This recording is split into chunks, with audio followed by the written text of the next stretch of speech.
Nous avons évidemment tous vu l'épisode de The Falcon and the Winter Soldier. Si tu ne l'as pas vu, je ne t'invite pas à regarder cette vidéo. Pourquoi? Parce que je vais te donner les détails de cet épisode. Donc cela veut dire que je vais spoiler. Si tu n'as pas vu l'épisode, donc tu vas être spoilé. Donc je t'invite évidemment à aller voir l'épisode avant de regarder cette vidéo.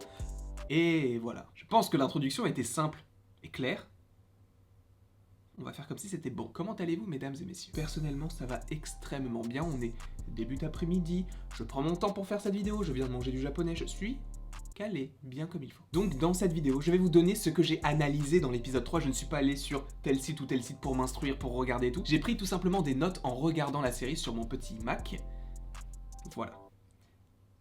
Du coup, je vais vous les dire, du coup, ce que j'ai remarqué. Évidemment, il y a peut-être encore plus de choses. Peut-être qu'il y a des choses que vous avez déjà remarquées ou alors que vous n'avez pas remarqué et auquel cas cette vidéo peut vous servir. Donc, on va commencer tout de suite. Déjà, ce que j'ai remarqué dans l'épisode, c'est qu'il y a un thème que l'on avait déjà dans le deuxième épisode, c'est le thème de Captain America Civil War. Mais que l'on a également, il me semble, dans Captain America le soldat de l'hiver. Je ne peux pas vous diffuser l'extrait, je ne vais pas le chanter, c'est un petit peu chelou. Mais vous savez, en fait, c'est le thème de Bucky quand il est en soldat de l'hiver. Et on a à nouveau ce thème musical qui revient. Donc, est-ce que le soldat de l'hiver est toujours présent en Bucky? Vraisemblablement, apparemment oui, comme l'a dit Zemo, donc ça va être très intéressant. Donc cela va être très intéressant de savoir si à un moment donné, il va être entre guillemets réactivé. J'aimerais beaucoup que ça se passe. On verra. Ensuite, toujours en rapport avec Civil War et à l'entretien entre Zemo et Bucky, nous avons les mots qui ont été employés par Zemo pour conditionner le petit Bucky. Donc on a 17 wagons de marchandises, on a commencé avec les 3 premiers de la liste, et c'était une petite référence donc au livre rouge dans lequel il y a les mots pour conditionner le soldat de l'hiver. Un petit livre qui a été volé par Zemo à un membre de l'Hydra, qu'il a fini par noyer, dans Civil War. Donc encore une fois, on a ce rapport avec Civil War. Une phrase aussi extrêmement cool que j'ai remarqué et j'étais content de l'entendre, alors c'est tout petit, mais vous allez voir, ça peut avoir énormément de sens, c'est quand le faucon parle à Zemo. Justement, en fait, le faucon, la première fois qu'il voit Zemo, il lui dit « Par où on commence ?» C'est exactement la phrase qu'il dit à Captain America dans Le Soldat de l'hiver. Vous savez, c'est à la fin du film, lorsque Nick Fury vient de brûler en fait son box. On a Nick Fury qui part de son côté, et on a le faucon et Captain America qui sont eux ensemble, et justement, le faucon dit cette phrase-là, et Captain répond « On a déjà commencé ». Fin du film, générique, scène post-générique, autre petit générique, scène post-générique. Salut. C'est encore le mois du futur. Tout simplement pour te dire que je me suis trompé. Je me suis trompé pourquoi? Parce que du coup j'ai revu Captain America The Winter Soldier. Et en fait il ne dit pas on commence où, mais on commence quand. Voilà, c'est une petite différence qui a son effet également, mais le fait est que ça ressemble quand même beaucoup à la phrase que l'on a dans les deux films. Enfin dans la série, dans le film. Donc voilà, c'était une petite aparté. Hein, une petite aparté plutôt sympathique. En tout cas j'espère qu'elle a été pour vous. Je retourne au montage. Hein. Ouais, je vais retourner au montage.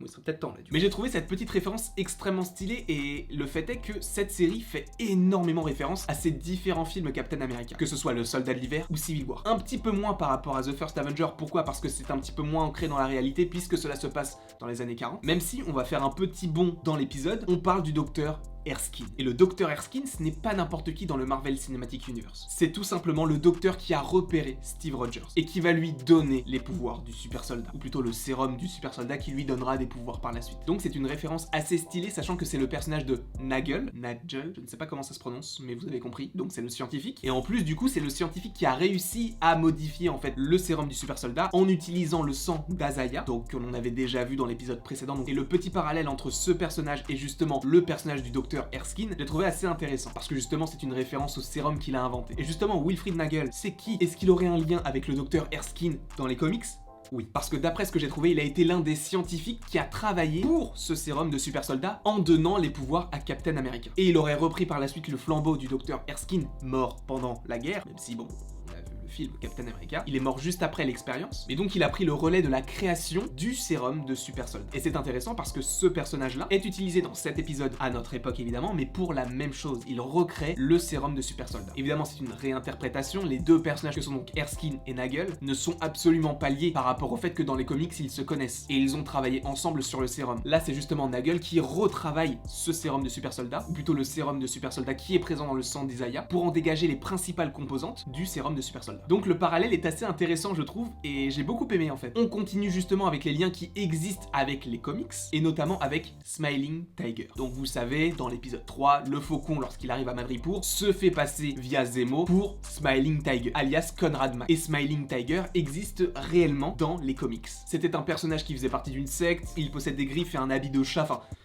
il est vraiment pas ouf. Et je n'ai pas trouvé masse d'informations en rapport avec ce personnage, mais sachez qu'il existe dans les comics. Juste pour vous dire ce que j'ai trouvé par rapport à ses capacités, c'est qu'il est, entre guillemets, habile au combat au corps à corps.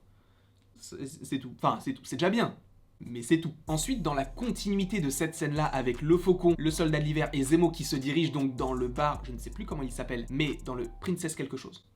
Il s'appelle Princess quelque chose. Je ne sais pas pourquoi j'ai claqué des doigts, mais il s'appelle Princess quelque chose. Donc juste avant qu'il rentre dans ce bar, tu vois une affiche ou une sorte d'inscription au mur où il y a marqué Power Broker vous regarde. Et il faut savoir que c'est une référence directe à Big Brother vous regarde. Et Big Brother vous regarde, c'est tout simplement en lien avec le roman de George Orwell, 1984. Roman dans lequel est instaurée une sorte de dictature ou de régime totalitaire. On a cette idée que Power Broker est partout, en tout cas sur Madripoor, et justement, par la suite, on t'apprend qu'il est entre guillemets le roi de ce monde. À voir justement à quoi il ressemble, à voir aussi également s'il a le sérum du super soldat en lui.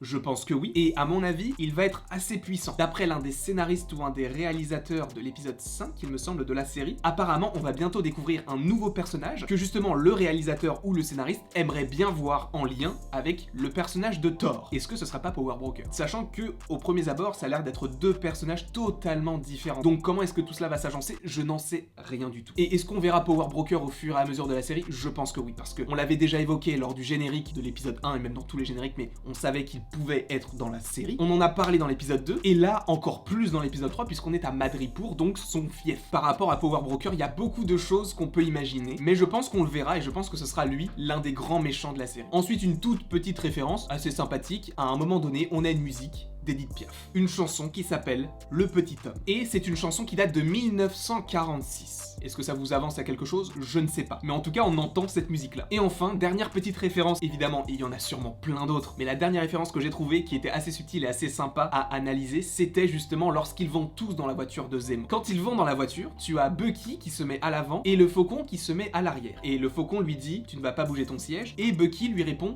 non. Et c'est une référence à ce qu'il se passe dans Civil War. Parce que justement, quand Sharon Carter vient donner le bouclier et les ailes du Faucon à Captain America, au loin dans une voiture, tu as le Faucon qui est à l'avant et Bucky qui est à l'arrière. Et tu as Bucky qui dit « Est-ce que tu ne peux pas avancer ton siège ?» Et le Faucon lui dit « Non ». C'est tout simplement la même chose mais inversée. C'est une petite référence, j'ai trouvé ça assez sympa, donc j'ai voulu vous en parler. En tout cas, je ne sais pas si cet épisode ou alors cette vidéo vous aura plu, je l'espère évidemment, parce que je fais aussi les vidéos pour moi évidemment, mais également pour vous. Et donc, j'espère que ça vous plaît du coup. N'hésitez pas à aimer, à partager, à commenter et à vous abonner. Cela me ferait très plaisir. Et après tout, selon Laïus, il ne me reste plus qu'à vous dire à la prochaine pour la prochaine.